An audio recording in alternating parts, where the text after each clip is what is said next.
What's up, fam? It's another behind the scenes, coffee walks, business talks, and walking with doggo Finn. It's not the most interesting of scenery. It is relatively cold out. I think it's about minus 22 Celsius. I'm home for a couple of weeks, back from almost a month in Arizona, which is like my rest and relaxation month where I just kind of chill and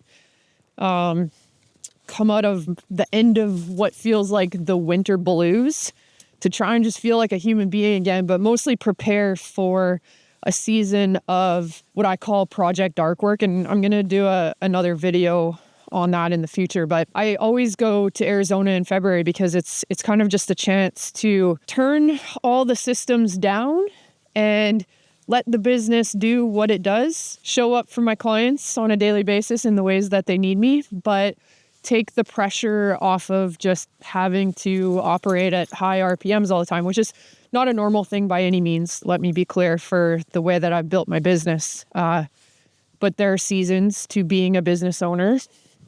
Again, that's another topic I would love to chat on. There are seasons to being a business owner, and that season for me is about just cooling the jets a little bit because we're going to turn the engines back up here in the next coming weeks. And so I'm home in the frigid, cold prairie Canadian weather, walking dog today. And I've had some really great chats with my clients this week that I think the lessons they are taking away are just like so prevalent in all small business owners just day to day. And it's something that I wanted to just dog walk and chit chat and jam on because I think it's that important. So topic today that I wanted to cover is just when business feels really, really hard, how do you keep going? Because it is hard to convince yourself to keep working day in, day out, repping out all the things over and over again, and to maybe not see the results that you want as quick as or as often as you want. And then just like, how do you keep your motivation up to keep showing up and keep doing those things? And so I've been a small business owner for 17 years. I've grown a business to $700K a year, and then this business over $1 million a year. And this is like a lesson that you really need to learn to play the long game. And so I figured, let's walk through that today. I'll share some advice that I gave my clients, and I'll show you a little process that I work through personally on a daily, weekly, monthly, quarterly, yearly basis to help me just be able to play this game for 17 years and show up every day in any season of life and anything that's going on. So hopefully it's useful for you. Stick around. Let's jam. All right. So when we're looking at being a small business owner and things are feeling really tough, it's kind of boiling down to a few different things. Very first thing is we have to look at energy levels. We have to look at season that our business is in. And then we also have to look at just what are the inputs and outputs that we as the owner are acting on with our business. Okay, so here's what I mean. I just mentioned earlier, there are seasons to business, and there are, especially when you're first starting out or you're kind of in like those early grindy years. Your business just requires more from you. You're kind of the nucleus of everything. You're doing everything. Your business doesn't really move without you. You're responsible for every kind of process that happens. And if you don't do those things, no leads come in, no clients come in, and therefore no money comes in, and you are the middle of it. And so the seasons of business revolve around what's going on, where are you in the journey, what is required of you, and what is your involvement in that process. And the very first thing you have to do is just kind of take stock of that. Like if you are in the early years, if you're in that process where you don't really have another choice, you don't really have the right to earn your time just yet. It's kind of like sweat equity, and you just can't avoid it. And I feel like there's almost like, especially in the way the social media landscape is today, there's almost, and I use this word lightly, but I almost feel like there's a sense of entitlement Just because you call yourself a business owner, that automatically you should get all this time to yourself. And the best part about being a business owner is being able to create your own schedule and do your own time and stuff like that. But if that's the way you're going to craft your calendar and your time, then you need to be willing and understand what the outcome of that is going to be. And the asterisk here is that you are the nucleus of your business. So if you only want to work for half an hour a day and you do the bare minimum that's required of you, then you have to be okay with those results on the other end. Now, with that being said, I'm not saying you need to go and put in 16-hour days. That's not my message, not at all. But you have to find that balance of, balance isn't even the right word, but you have to find that spot where the amount of work that you're putting in, and more importantly, the things that you're working on, are eliciting you some results on the back end. Okay, so seasons of business, in those early stages, that is pretty much the season of your business all the time. But as you start to get a little bit further down the process, you have opportunities where you can buy back some of your time. And then what you do with that time becomes really important. How do you reinvest that time? And what do you reinvest that time on if you do? And there's little mistakes that you can make along the way. So take stock of where in the stage of business or what season your business is in, because understanding that is kind of first steps to understanding what is required of you in terms of inputs and outputs. All right, next point is energy levels. And I don't feel that this topic gets talked about a lot because of the previous topic, that when you understand that, you kind of have to put in the hours, people just associate that with you must have max energy all the time forever. But, you and I are human beings and we know it doesn't work like that. Here's the thing. There's going to be days where you feel creative like hell, where you can sit down and you can batch a ton of content, you can write a bunch of emails, you can do all the things that you're supposed to do. And then there's going to be other days where just getting out of bed and turning on your computer or walking through the front doors of your business is all you can muster. All right. And I'm not going to be the person who says, it doesn't matter, you have to work through it anyways. You have to beat the drum the whole day and put in that 16. That's not my message, right? I've already said that. I have this thing, it's called minimum dose requirement. What is the minimum dose requirement of things that I need to get done in a day that are growth orientated? That's a really important asterisk. In order to move my business forward 1%.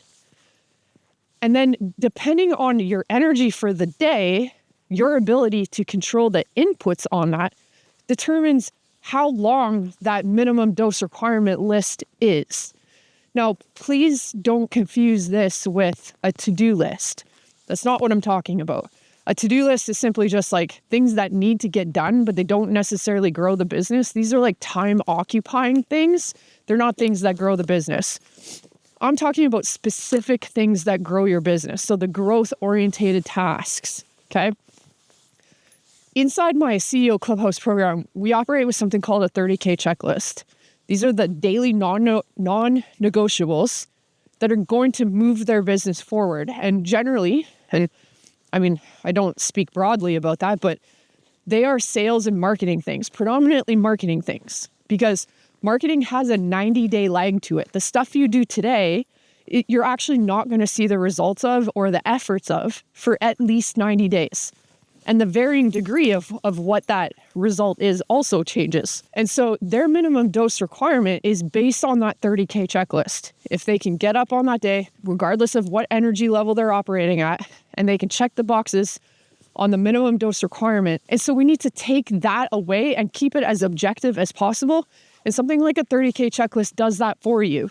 So it keeps, what are the main things I need to do in order to grow my business, move it forward 1%? And how do I objectify that so that my feelings aren't the things that are guiding whether I grow my business today or not? And if I take that one step further, this is kind of the third angle to look at when it comes to having really tough times in your business and staying motivated and focused and moving things forward, is to have a rhythm.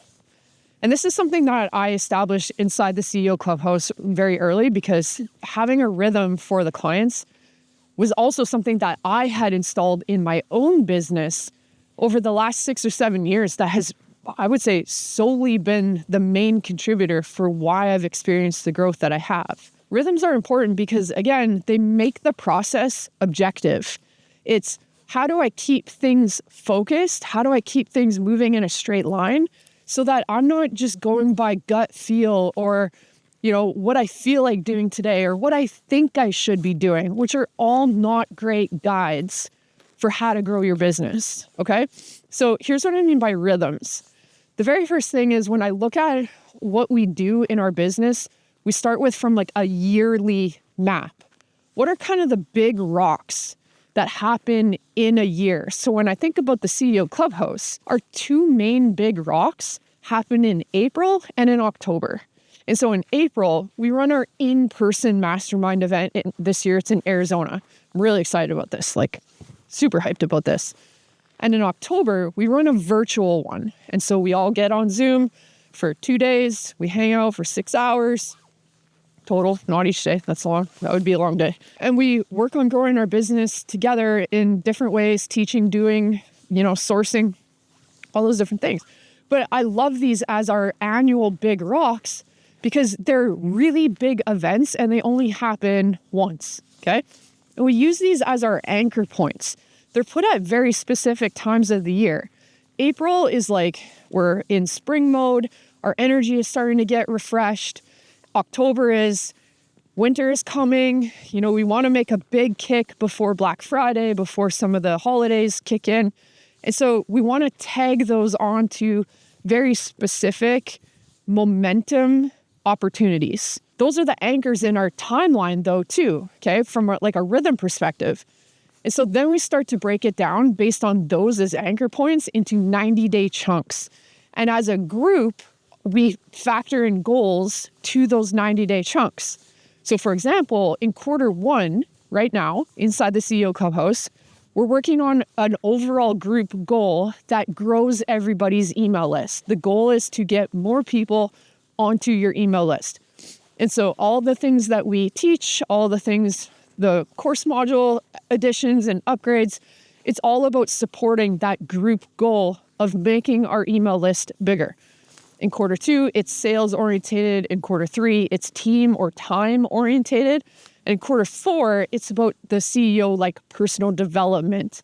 And there's a bonus quarter five, which is specifically a week of the year at the very end about how we get more cash and clients right before January 1st. And so everything is supportive to make that happen for our clients. The next rhythm, one step down from there, is breaking apart those 90-day sections into 6-week increments. This is the most important tool that our clients have because 6 weeks is a very fair amount of time to stay focused, to create change, and to know that you're moving towards the bigger picture, okay? The perfect day, the plan, the reason why your business exists in the first place.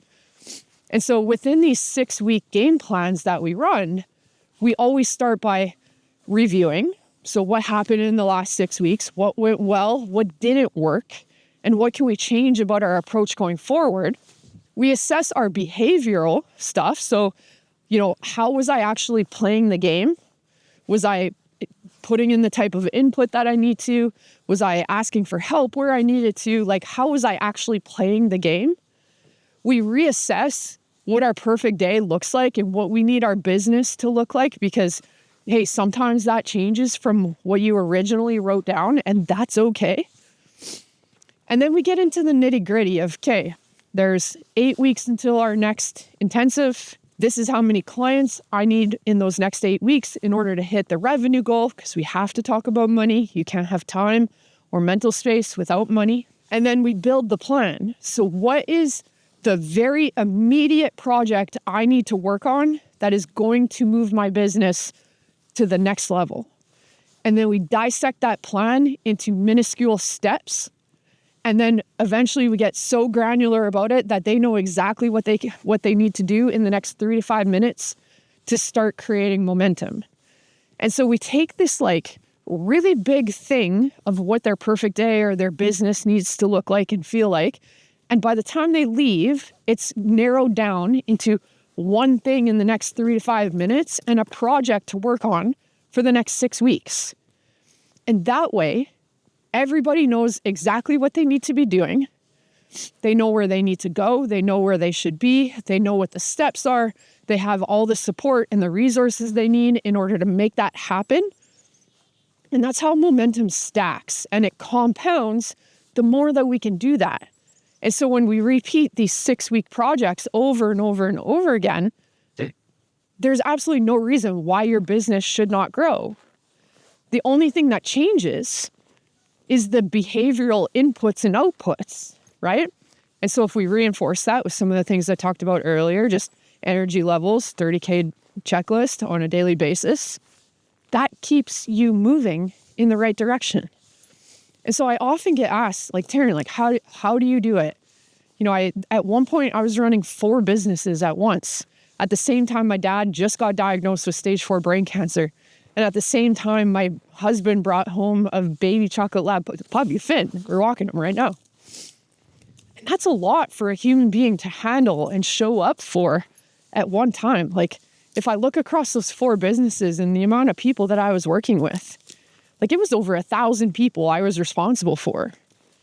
That's a lot. But that's how I did it. I broke it apart into little bits and pieces. What were the projects for the year? What were kind of like the milestones that I was working towards? What were the quarterly projects? What were the quarterly goals? What can I focus on in small bouts at a time every 6 weeks, changing it or keeping it the same and just working harder at it? What could I do on a daily basis? And then and I spoke about this on my last video, you can go find it. It's about how to get more time and use it more efficiently. But it walks you through my daily process, which is my CEO block strategy. So not only do I know exactly what to work on using my 30K checklist, but now I've got it allocated down to the time window of 90 minutes. So that way, it's a designated time to be working on those growth-oriented tasks, which all stem from the 6-week game plan project, the 90-day group goal, and moving me towards whatever the bigger, grander, perfect day plan looks like. And so that's how we do it. That's having rhythms in your business helps you get through all those times that make you feel like, man, things are just not working. This is so tough. I don't feel like doing this. I'm really bothered by this, or this just isn't fun anymore. All of those things are such emotional things, and there is a time and place for emotions in business, but I find a lot of the times those things surface when we get away from just having a plan in place. And a plan can be something small and immediate, just like, what's the thing I'm going to work on for a week or whatever it might be. But when you can take all the aspects of an entire year and break it down to a 90-minute window on a daily basis and all the bits and pieces that happen along the way, like that is way more comprehensive. It's more considerate of what is going on around you and what does your business need from you in varying degrees. And it's all encompassing. So that's my take. That's what we teach inside the CEO Clubhouse. That's how we map it out. That's how we break it down, because that's what I've done for the last 6 years. That's what got me where I am. And so as I walk with Finn and you guys in this minus 22 degrees Celsius weather and all this snow and boring landscape of the Saskatchewan prairies, that's what I'm thinking about lately. Next week, I'm headed to Australia to hang out in a mastermind that I am part of with other 7- and 8-figure business owners. I'm super excited about that. I'm mostly excited for warm weather and sunshine, always. I'm happy to go where it's summer all the time. But I'm just like super excited to be in a room with other people who are just going to challenge me and push me in all different kinds of ways. And I'm sure I'll have lots of thoughts to share and knowledge to take away and put up a video for you guys. Hyped you're here.